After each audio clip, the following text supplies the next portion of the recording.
All right, dude, over here at Starling. A lot like Morrow in many ways, and probably another dingo situation. So, once again, I want to make some nice, so we're going to do gravel up to the carport, and about as wide as this looks here. So, just in from the post on both sides, back to the carport with nice clean edges, and then let's clean up this apron on both sides of the driveway. So again, right through there. And I guess once you get up to, you can kind of see where the grass was. Somebody parked here and tore it up. I made them fix the ruts. But probably when you get up here, just kind of taper the gravel over to the sidewalk. Okay? So gravel, and then need to clean up this ditch line over here. Not really sure where that mud came from. Either get rid of it, probably get rid of it if you got the dingo, or see if you can just knock it down and make it look decent. And then just a lot of yard work to do. So clean up the ruts over here, clean up all the twigs and stuff in the yard. A lot of seed and straw. It's going to be like, I would like to fill in these low spots near the sidewalk, especially right here. Just not a lot, but it just needs a little bit. Just fill in these low spots. And then over here, I'm going to do a nice mulch bed. And then this is what's left of the gas meter. And then you can kind of see the bandboard below the wainscoting, the stone wainscoting. So give me a nice edge here, fill this in. And then I would like to put a couple bushes, one here hiding this gas meter. And then we will continue our landscaping over here. But you're going to have to knock some of this down as well. So there's some more kind of low spots here. There's some remnants of some old bushes and stuff that were cut, so you're going to have to cut those down. But then knock this down. You can see where it's kind of high. So knock this down flat, and then put me just from here, from this corner right here, back to the porch. It's all we really need to do for mulch beds. Maybe 2 bushes over there, 3 bushes here should be fine, spaced out. And then some more just kind of stuff to pick up in the yard.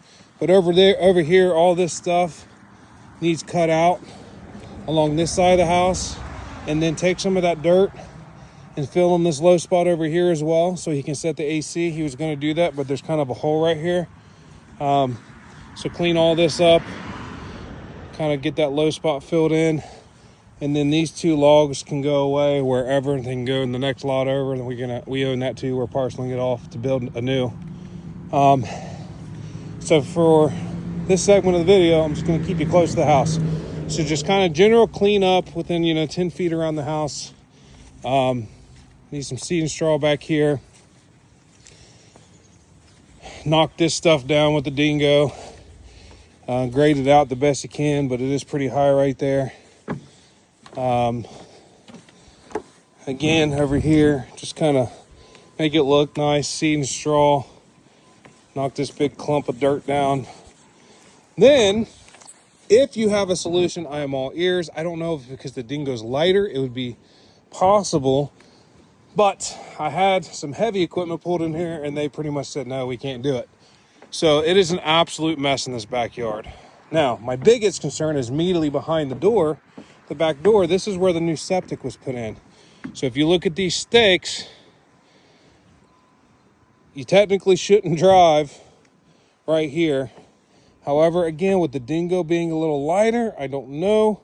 What I cannot do is risk crushing that thing. So if you can't do anything from basically the deck back, let me know. But if you have a solution and we can get this dirt knocked down, get all these limbs and stuff piled up, you can get rid of. You don't have to take them with you. There's plenty of places out here in the yard to throw it. And then back there, get that kind of knocked down. Now that's a lot lower than right here. My biggest concern's right here on the septic. I've asked Dan what his thoughts are. There's some rocks that can go. A couple pieces of rocks can go. This, I think, is the old septic lid, actually. Also, the septic lid with the dingo, I don't know if it's possible, but if we can square this up with the porch, I hate that it's sideways like that, but I'd like to really try to grade all this out. Again, if you can't do the backyard, let me know. Not a big deal. I don't even expect you to do it, but I thought maybe, hey, if you got a solution, that would be great. Because if we can get this knocked down, that's real bad. Back here is not as terrible, but I would like to knock it down a little more. I paid the guy to take the barn out because it was falling over, and come to find out he just buried it. So that's why it's such a mess.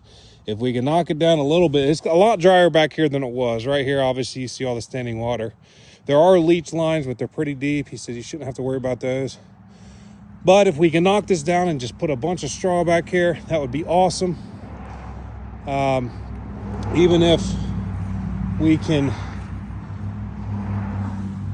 outside of the stakes, get that higher stuff going, straw over top of that pile, and then I can just put in the disclosure, hey, we got another system put in here, so we want to let the dirt settle.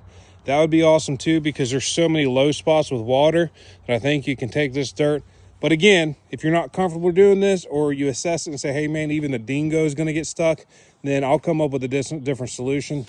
Just let me know. And I think that'll pretty much cover this one. So there is some stuff I probably left out. Just do your thing, man. Make it pretty. We don't have to go super heavy on straw like in the front. I'm okay in the back. I guess we've got some negative comments over there at Chapel. Not negative, just wondering why all the straw. Again, you did exactly what I asked you to do, and I've explained to these potential buyers as much as I can why there's so much straw. But I don't know. People are just weird. So this one should be ready for you as soon as we're done with Morrow. And again, let me know your thoughts on this. If you end up back here and you think that you can, obviously this will be more of a time. I have to pay you for your time because this would take a while. But if you do end up back here and you think you can do something with it, I wouldn't mind if these piles of sticks and twigs and limbs disappear too. Again, they can go put in that pile. You can put them in the next lot over, back on the wood line, whatever. But don't stress out too much over the back. Just let me know what you think your capabilities are, and we'll work it out. And then as soon as you get this done, or even if your guys are still working here, as soon if they can remember, or somebody can remember, as soon as this side over here is done, I can get my AC guy out here. He can set the heat pump, and then his part is done. But yeah, man, that's all I need on Starling. Let me know if you have any questions. Thanks.